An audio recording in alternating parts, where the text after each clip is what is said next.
خوشی کا ایسا احساس جو روح کی گہرائی تک اتر جائے، وہ صرف اور صرف آپ کو اللہ کے رسول کے مبارک دیے ہوئے راستے سے حاصل ہوگا، اس کے علاوہ حاصل نہیں ہو سکتا، ایمان سے حاصل ہوگا۔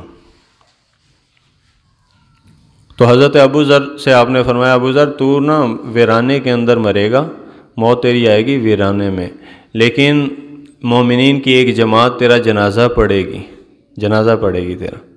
یہ چلے گئے عراق کے راستے میں، وہاں پہ رہائش کر لی حضور کے انتقال کے بعد۔ تو موت کا وقت آ گیا، بیوی اور بچی تنہا، کوئی نہیں صحرا میں۔ بیوی سے کہا کھانا پکاؤ، انہوں نے کہا آپ جا رہے ہیں تو آپ کے کفن دفن کا کیا ہوگا؟ اور فرمایا کہ تو کھانا پکا، بس کھانا پکا جو تیرا کام ہے۔ تو انہوں نے کہا وہ کیسے؟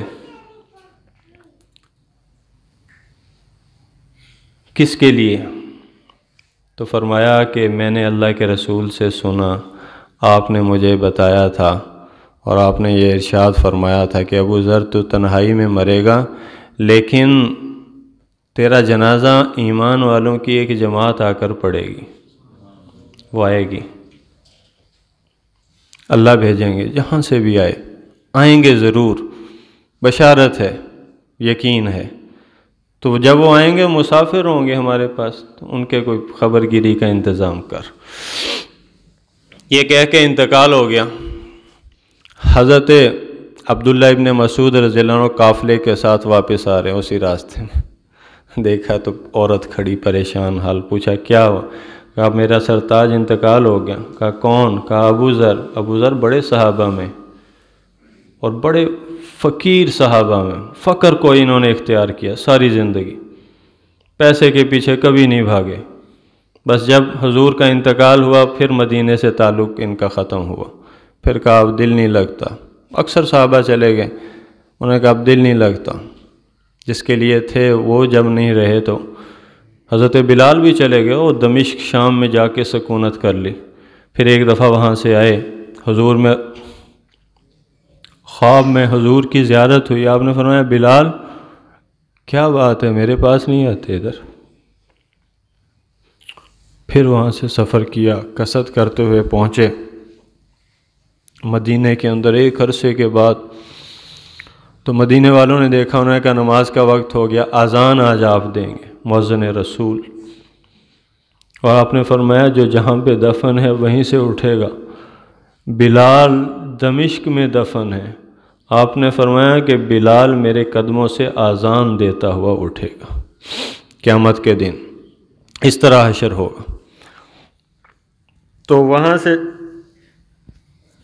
جب آئے تو ان کو اذان کی فرمائش آ گئی، تو کہا کہ نہیں اب نہیں دوں گا، اذان دینی چھوڑ گئے تھے، کیونکہ جب کہتے اشہد ان محمد الرسول اللہ تو پھر حضور کی طرف دیکھا کرتے تھے، تو ہمت کوئی نہیں، کبھی کبھی یوں کر کے اشارہ بھی کر دیتے اذان میں، اشہد ان محمد، میں گواہی دیتا ہوں کہ محمد صلی اللہ علیہ وسلم اللہ کے رسول ہے۔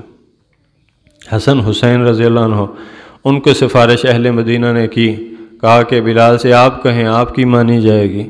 انہوں نے آ کے دامن تھاما، کہا بلال، سیدنا بلال، آپ ہمارے بھی سرتاج ہیں، تو آپ حضور صلی اللہ علیہ وسلم کے زمانے میں اذان دیا کر، وہ اذان دیں دوبارہ۔ تو پھر حضرت بلال تیار ہوئے، پھر مسجد نبوی میں وہ برسوں کے بعد اذان گونجی ہے حضور کے دور کی، اور اہل مدینہ تڑپتے ہوئے سیل رواں کی طرح مسجد نبوی کی طرف، عورتیں بھی گھروں سے روتی ہوئی نکلے۔ حضور کا مبارک زمانہ یاد آ گیا، وہ صبح و شام یاد آ گیا۔ تو یہ ہے صحابہ کا ایمان، یہ ہے صحابہ کا ایمان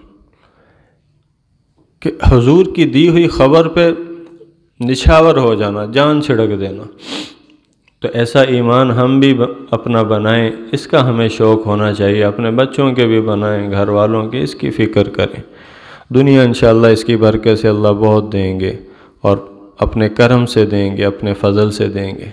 تو بھئی اس کے لیے یہ کہا جاتا ہے کہ اللہ کے راستے میں نکلو، 3 دن اللہ کے لیے جماعت میں لگاؤ، اللہ کے راستے میں اپنا مال جان وقت خرچ کرو، پھرو اللہ کی راہوں میں، تاکہ یہ امت بھی امت بنے، ہمارے ایمان بھی صحیح نہج پہ جائیں، اور قیامت کے دن حضور کے پاس جب ہم پیش ہوں تو ہمارے دامن میں 4 نیکیاں ہونی چاہیے۔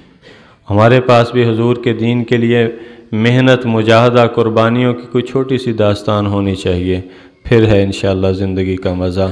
اللہ تعالی ہم سب کو اس راستے کا مسافر بنائے۔ وآخر دعوانا الحمدللہ۔